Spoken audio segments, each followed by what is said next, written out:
إن الله وملائكته يصلون على النبي يا أيها الذين آمنوا صلوا عليه وسلموا تسليما اللهم صل على سيدنا ومولانا محمد وعلى آل سيدنا ومولانا محمد وبارك وسلم بسم الله الرحمن الرحيم كيف تكفرون بالله وكنتم أمواتا فأحياكم ثم يميتكم ثم يحييكم ثم إليه ترجعون صدق اللہ العلی العظیم۔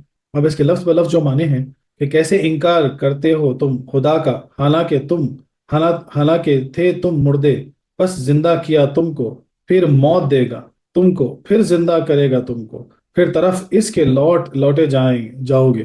اور تفسیر میں جو اس کے لکھے جاتے ہیں معنی وہ یہ ہیں کہ بھلا تم کیوں کر خدا کے منکر ہوں گے، حالانکہ تم مردہ تھے، اس نے تم کو جلایا، پھر تمہیں مارے گا، پھر تمہیں جلائے گا، پھر اس کی طرف لوٹ کے جاؤ گے۔ سبحان اللہ۔ یعنی جب تم مردہ تھے، یعنی جب پیدا نہیں تھے، دنیا میں جب موجود نہیں تھے، تو اللہ تبارک و تعالیٰ نے تمہیں حیات بخشی، زندگی دی، اور پھر تمہیں موت عطا کرے گا، اور پھر تمہیں زندہ کرے گا، پھر اس کی طرف ہی لوٹ کے جانا ہے۔ اس آیت کا پہلی آیتوں سے چند طرح تعلق ہے۔ ایک یہ کہ اس سے پہلے تو توحید اور رسالت اور کتاب اللہ کی حقانیت کو دلائل سے ثابت فرمایا گیا۔ اب حق تعالیٰ کی خاص نعمتوں اور عجیب عجیب قدرتوں کا ذکر فرما کر سب کو ایمان کی رغبت دی جا رہی ہے، کیونکہ محسن کا احسان ماننا شرافت انسانی کا تقاضا ہے۔ دوسرا یہ کہ اس طرح کے اب تک تو توحید و رسالت اور قرآن کی حقانیت کے قوی دلائل ارشاد ہوئے تھے، اور چونکہ قیامت پر ایمان لانا بھی مسلمان بننے کے لیے ضروری ہے، اس لیے نہایت نفیس طریقے سے اب قیامت کو عقلی دلائل سے بیان فرمایا جا رہا ہے۔ مگر سبحان اللہ، طریقہ بیان ایسا نرالا اور دلکش ہے کہ اس کو سن کر ہر طبقے کا انسان ماننے پر مجبور ہوگا، اور اس کے ضمن میں خالق کی ہستی کا ثبوت بھی اچھی طرح سے فریاد فرما دیا گیا۔ آیت میں کیفا کی تفسیر جو ہے، کیفا تعجب دلانے کا سوال ہے، یعنی ان دلائل کے ہوتے ہوئے اے مشرکو، تمہارا کفر کرنا بہت ہی عجیب بات ہے، کیونکہ جب کم درجے کے محسن کی ناشکری سخت عیب ہے، ماں باپ کی نافرمانی ہر دین میں بری ہے، تو وہ رب تعالی جس کا احسان ان تمام احسانوں سے اعلیٰ ہے، اس کی نافرمانی یقیناً خلاف عقل ہے۔ تکفرون کفر سے بنا ہے، جس کے معنی ہیں چھپانا اور انکار کرنا، مگر یہاں انکار مراد ہے۔ باللہ، کفار چند قسم کے تھے، بعض دہریے یعنی حق تعالیٰ کے منکر، بعض خدا کی صفات اور قیامت وغیرہ کے منکر، بعض نبوت انبیاء کے منکر۔ ان تمام سے یہ خطاب ہے کیونکہ ان میں کسی چیز کا انکار حقیقت میں اللہ کا انکار ہے۔ یعنی اگر اللہ کا انکار کرو گے تو اللہ کا انکار ہے، کتابوں کا انکار کرو گے تو اللہ کا انکار ہے، انبیاء اکرام کا انکار کرو گے تو اللہ کا انکار ہے، قیامت کا انکار کرو گے تو اللہ کا انکار ہے۔ حکومت کے مقرر کیے ہوئے کسی حاکم کی بغاوت حکومت کی بغاوت ہے، اور اس کے ایک فرمان کا انکار بھی سلطنت کا انکار ہے۔ وَكُنْتُمْ أَمْوَاتًا، اموات یا تو میت کی جمع ہے یا موت کی، جیسے قول یا قیل کی جمع اقوال ہیں، یہ دونوں لفظ موت سے بنے ہیں، جس کے معنی یا تو بے جان ہونا یا زندہ ہو کر مردہ ہو جانا۔ فرمایا جا رہا ہے کہ اے لوگو، تم پہلے بے جان تھے، پھر رب نے تم کو جان بخشی۔ اگر موت کے معنی زندہ ہو کر فنا ہونا ہے تو اس حالت کو موت فرمانا موجزن یعنی مجازن ہے، اور اگر اس سے مراد بے جان ہونا ہے تو یہ حقیقت ہے۔ اردو اور عربی دونوں زبانوں میں بے جان جسم کو مردہ بول دیتے ہیں، خشک زمین کو کہہ دیتے ہیں کہ زمین مردہ ہو گئی ہے۔ قرآن پاک میں ارشاد ہوا یحیی الارض بعد موتها، دوسری جگہ ارشاد ہوا بلدۃ میتہ۔ اس آیت کا مطلب یہ ہوا کہ تم بہت سے بے جان جسموں سے گھومتے ہوئے آئے ہو، وہ اس طرح کہ اول تم مٹی تھے، پھر دانہ بنے، پھر آٹا، پھر خون، پھر نطفہ، پھر گوشت کا لوتھڑا، اتنے بے جان جسموں میں چکر لگا کر اس موجودہ شکل میں نمودار ہوئے۔ کسی نے کیا خوب شعر کہا، سبحان اللہ سبحان اللہ، کیا پیاری مثال ہے۔ یعنی کتنی شکلوں سے، کتنی زندگیوں سے گزر کے ہم اس زندگی میں پہنچے، اس کا اندازہ آپ کو نہیں ہے۔ تو پہلے کیا تھے؟ بولے پہلے مٹی تھے، پھر دانہ بنے، پھر گیہوں بنے، پھر آٹا بنا گیہوں کا پس کر، پھر وہ کھایا گیا روٹی بننے کے بعد، پھر وہ خون میں تبدیل ہوا، پھر خون سے نطفہ بنا، نطفے سے جو ہے نا ماں کے رحم میں آیا، اور پھر وہاں گوشت کا لتڑا بنے، پتہ نہیں کون سی شکل لیتے رہے، پھر تب جا کے تم جو ہے نا اس زندگی میں آئے، اس شکل کو پائے، اس حیات کو پائے۔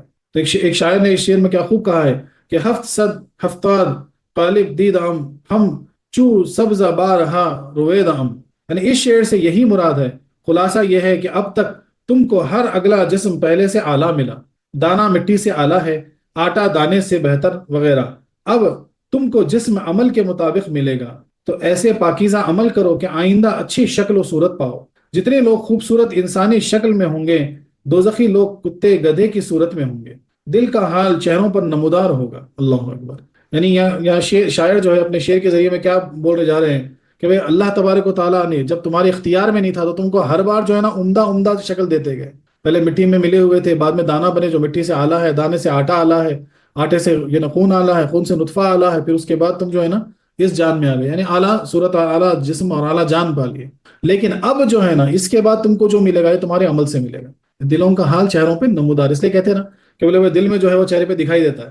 تو اسی طرح جو تم عمل کرتے ہو سکتا ہے تمہاری آنکھ وہ نہیں دیکھ پا رہی، لیکن جو بصیرت والے ہیں، جو آنکھ والے ہیں، وہ دیکھ لیتے ہیں کہ بھئی تمہارے دل کے حال، تمہارے عمل کے حساب سے جو ہے نا تم انسان ہو یا اس وقت جو ہے نا کوئی حیوان ہو یا اس وقت جو ہے نا تم شیطان ہو، یہ وہ آنکھ دیکھ لیتی۔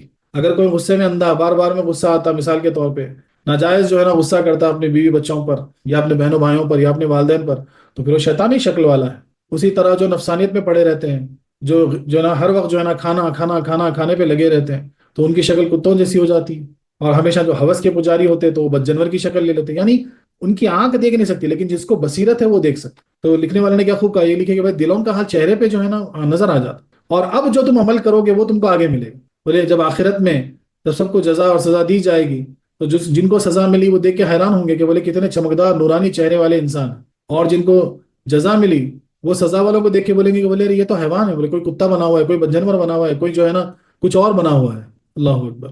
فَأَحْيَاكُمْ أَحْيَا، حیات سے بنا ہے جس کے معنی ہے زندگی، اور اس زندگی سے مراد زندگی ہے جو ماں کے پیٹ میں بچے کو دی جاتی ہے، چونکہ یہ زندگی پہلی موت سے ملی ہوئی ہے، اس لیے یہاں فے ارشاد فرمایا گیا، یعنی تم پہلے جو عالم میں تھے بولے وہاں اس سے تم کو موت ہوئی اور پھر تم اس عالم میں آئے تو یہ زندگی تم کو دی گئی۔ تو ماں کے پیٹ کی زندگی جب ملتی تو وہ پہلی والی موت سے جڑی ہوئی ہے، اس لیے جو ہے نا فے لگایا گیا۔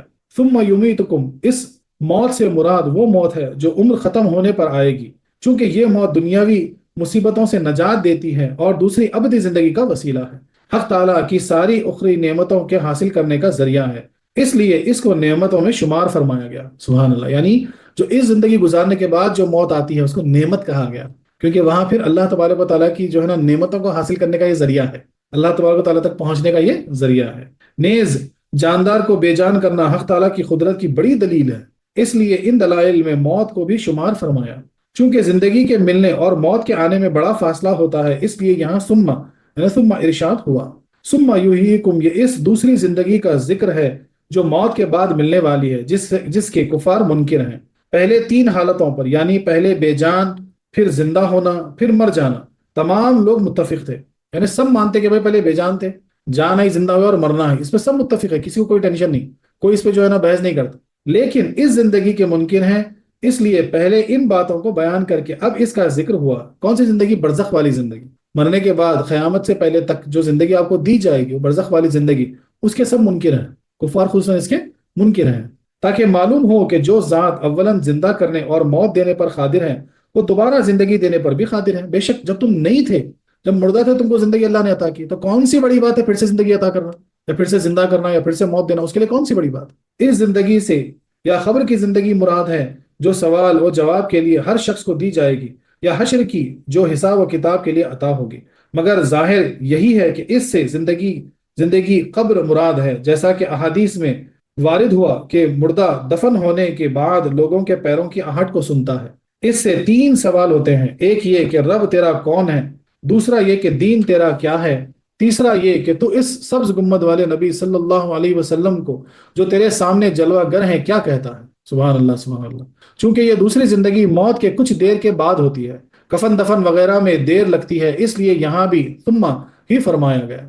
اگر اس سے مراد حشر کی زندگی ہوتی تو اس کے بعد ثم نہ فرمایا جاتا، کیونکہ وہ زندگی رب کی طرف لوٹنے سے ملے گی، اور اس آیت سے معلوم ہو رہا ہے کہ پھر تم زندہ ہوں گے اور پھر کچھ عرصے بعد رب کی طرف لوٹو گے، چونکہ اس زندگی اور حشر کے درمیان برزخ کا زمانہ ہے، اس لیے آگے ثم لانا صحیح ہوا۔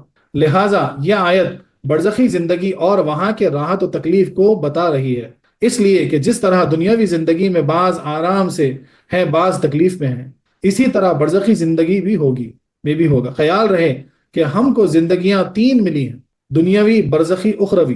مگر موت صرف ایک ہی، اس لیے برزخی زندگی کے بعد موت کا ذکر نہ فرمایا۔ پہلے نفقہ سور پر زندگیوں کی موت ہوگی، زندوں کی موت ہوگی، جو پہلے مر چکے ہیں ان کو خالی غشی طاری ہوگی، یعنی غش کھا کے سو جائیں گے، گر جائیں گے، جیسے بولتے ہیں نا چکر آ کے جو آنکھ بند ہو جانا، ویسا۔ تو پتہ کیا چلا کہ ہم کو تین زندگیاں دی گئی۔ ایک زندگی جو ہم جو دنیا میں جی رہے ہیں دنیاوی، ایک ہوتا برزخی جو برزخ کے عالم میں ہم کو گزارنی ہے، اور ایک اخروی جو ہمیشہ قیامت کے بعد جو ہے نا باقی رہنے والی ہے۔ لیکن موت ایک ہی ہے۔ تو اس زندگی میں جس کو موت آ گئی، اب وہ اگر برزخی حالت میں زندہ بھی ہے، اگر قیامت کا سور پھونکا گیا تو ایسا ہوگا کہ خالی غش کھا کے گر جائیں گے، خالی غش کھا کے، جیسا چکر آ کے گر جاتے ہیں نا ویسے۔ اور جو زندہ ہیں ان کو موت آئے گی اس وقت۔ ثم الیہ ترجعون، یہ انسان کی پانچویں حالت ہے، اور اس میں بتایا جا رہا ہے کہ اے لوگو، تم ایک حالت گزار کر اب دوسری حالت میں آئے ہو، تمہارے سامنے تین میدان اور ہیں جن کو طے کرنا ہے، ایک موت، پھر خبر کی زندگی، پھر حشر میں رب کی طرف لوٹنا۔ اس کے بعد تم کو قرار ہوگا، لہٰذا تم کو چاہیے کہ تم ان منزلوں میں نہ پھنس جاؤ، بلکہ اپنے اصلی مقصدوں کا خیال رکھو اور وہاں کا انتظام رکھو۔ اللہ اکبر۔ اس لیے کہتے ہیں کہ جو نا یہ زندگی جو ہم کو ملی، یہ بہت بڑی ہماری خوش نصیبی ہے۔ ایک ایک لمحہ اس زندگی کا اہم ہے، کیونکہ اس زندگی میں جو جو آپ کریں گے، جو اعمال آپ کریں گے، جو بھی آپ کمائیں گے، جو بھی کمائی آپ کریں گے، یہ آپ کو برزخی زندگی میں بھی کام آئے گی اور اخروی زندگی میں بھی کام آئے گی۔ جہاں جو منزلیں طے ہوگی وہ آپ کے اس زندگی کے اعمال سے، آپ کی کیفیت سے، آپ کے حالات سے جو ہے نا وہ طے ہوں گے۔ اگر یہاں پر جو ہے نا اچھی کمائی کر لو گے، بولتے ہیں نا انویسٹمنٹ، اگر اچھا ہو گیا تو پھر تو پروفٹس ہی پروفٹس ہے، بولے آسانی سے طے ہو جائیں گے، وہاں راحت میں رہیں گے۔ تو خلاصہ تفسیر یہ ہے کہ جب توحید اور رسالت اور قرآن کی حقانیت کے مسائل سلسلے وار ثابت ہو چکے، اور اس کے ساتھ ہی ساتھ کفار کے شبہات کے جواب بھی دے دیے گئے، جس سے منصفین ماننے پر مجبور ہو گئے، تو اب ان ہٹ دھرم کافروں کے سمجھانے کے لیے جو ضد کی وجہ سے دلائل پر نظر نہیں کرتے تھے، ایک نئی دلیل بیان فرمائی گئی، کیونکہ جیسی بیماری ویسا ہی اس کا علاج، ایک ہی بخار مختلف سببوں سے ہوتا ہے۔ دانا طبیب یعنی ہوشیار ڈاکٹر جو ہوتا ہے وہ سبب کا خیال یعنی ریزن پہچان کر جو ہے نا خیال فرما کر علاج کرتا ہے۔ لہٰذا پہلے دلائل سے سمجھایا گیا اور رب دوسرے طریقے سے۔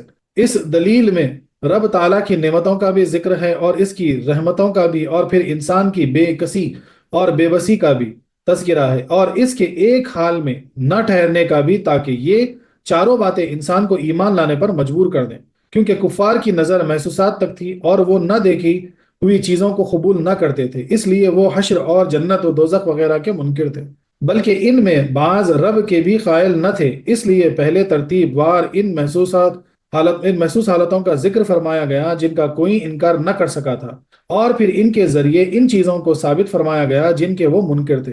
فرمایا گیا یہ تو تم جانتے ہی ہو کہ تم پہلے بے جان تھے، اور تمہیں یہ معلوم ہی ہے کہ تم اس حالت میں کہاں کہاں کی سیر کر چکے، کبھی سبزہ بن کر اگے، کبھی دانہ بن کر پسے، کبھی روٹی بن کر اپنے باپ کے میدے میں پہنچے، اور پھر وہاں سے چل کر خون بن کے نطفے بنے، پھر رحم ماں مادر میں آ کر بہت سے انقلاب دیکھے، پھر زندہ ہو کر نامعلوم کتنی حالتیں تم پر گزری، بچپن گزرا، جوانی گزری، بڑھاپا، نادانی، دانائی، کمزوری، قوت، بیماری، تندرستی، علم و جہالت، ہوش مندی، بے ہوشی، غرض کے ساتھ ہاں حالتوں میں تم بدلتے رہے، پھر جب تمہیں موت آئی تو تم سب کچھ ہو کر کچھ نہ رہے۔